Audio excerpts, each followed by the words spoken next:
Hi guys, I'm Sarah, this is Clint, and this is a slightly different video for this channel today, simply because we were looking for a review for this particular power generator.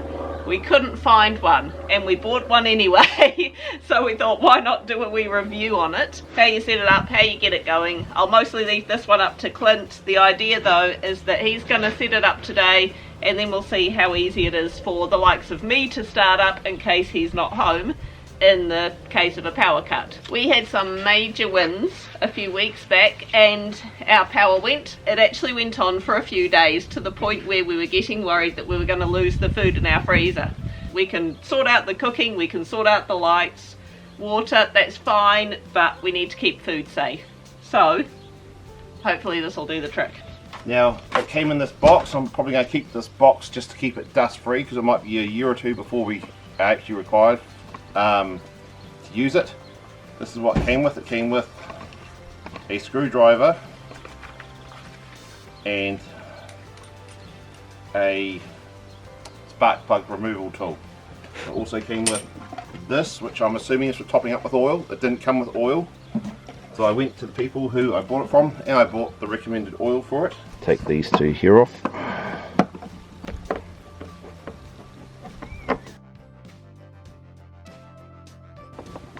I had dipstick.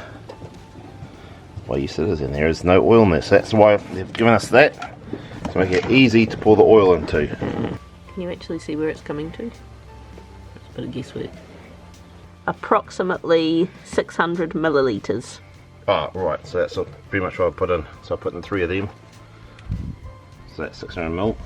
If I stick that in there like that, boom. Oh yeah, that's that right. Put some petrol in it. So I think this takes about 4 litres.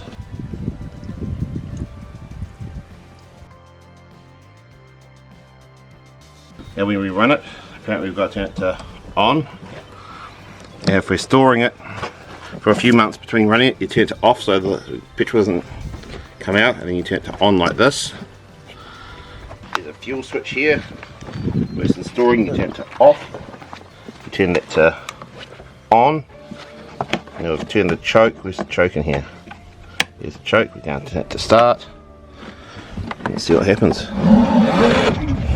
Oh.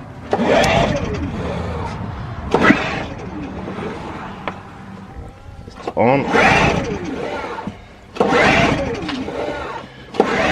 I reckon within 12 pulls it should start. So how many is that? Oh, it's probably about 6, yeah. 7, 8, 9, 10, 11. Oh, nearly. 13.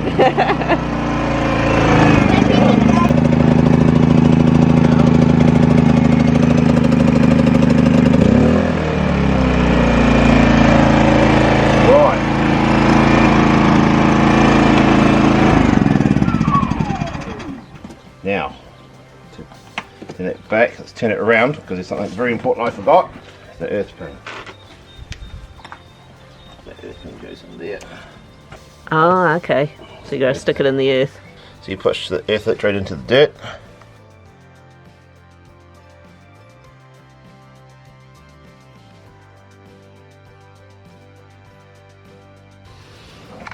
Throttle switch on, off. Let's reset the circuit breaker, not that we need to. Right, so that's low oil, so if any of those output indicates, that means it's working. That's overload alarm, and that's low oil, so if that overload. flashes. So it's overload, like if you powered into something that and it's it too can't grunty handle. for it, yeah. Ah, right, yeah. It will stop. So this was Clint's main concern, can I start it if he's not home? So, what do I do? So now you turn the fuel on. See the fuel? See that big switch? That one? Yep, turn that to on. Turn it to on. Turn the choke. See that thing on the side? Yep. To run. No, to start, because it's not going. It was already on start. Right. So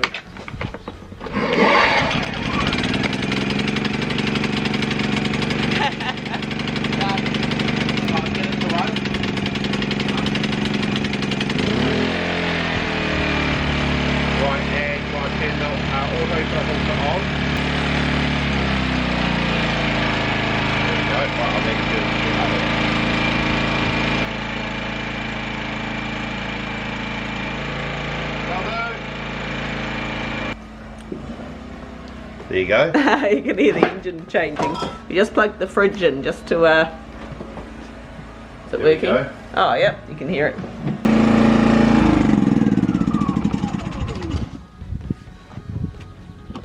There we go. $650. From So, Super Cheap Auto. yeah. And it's the cheapest one that we could get with the wattage. It does, so this, I picked one that could do our fridge freezer inside and run our computer and our screen, so Sarah can still do her editing thing.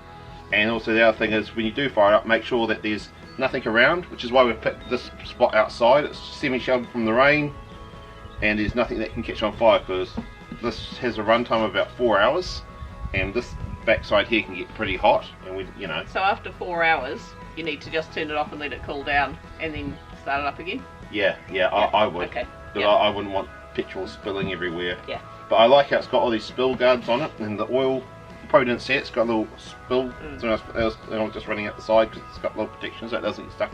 That's quite cool. And when it comes to starting it up, I was just saying to Clint, I didn't use muscle power at all. I used a lot more muscle power starting up our weed whacker than I do starting this. This was really easy. I do have some addendums to this, and that is long-term storage. You've got to drain all the petrol out of it, and draining it out of the carburetor was, instructions were clear and easy, but one of the instructions it said was do not tip it over on its side, but it wasn't very clear how you meant to get the petrol out of it. But they did say to drain the main tank, and the only way to do that is tip that over on its side. Luckily I had a fuel pump, so I managed to pump all the fuel out.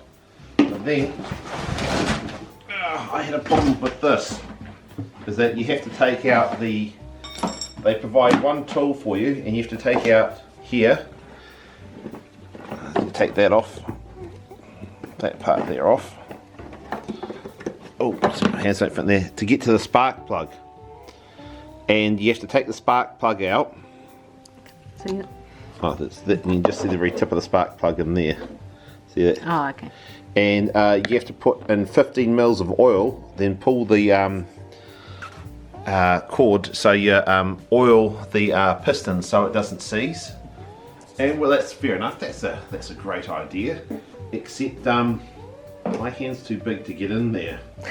And what happened was I managed to get it out, and then I had a syringe, so I didn't, because you don't want to spill oil all down it because it's a fire risk. And I couldn't physically get a 15 ml syringe in there to actually inject, to put the oil into it.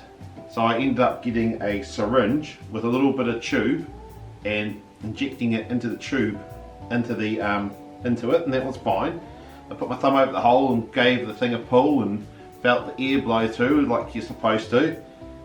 And then because I couldn't get my hand in the hole, I ended up dropping the spark plug in between the plastic casing and the cylinder head, and I had to totally disassemble it so I could get the damn thing out.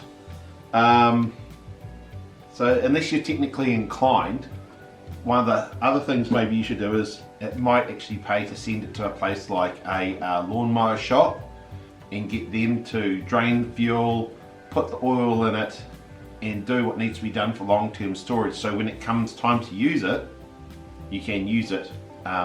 You know, it will start up and it will work. So it might be a long time between drinks before we use it again, so it's got to be stored properly. Yeah. So that's just something else to think about.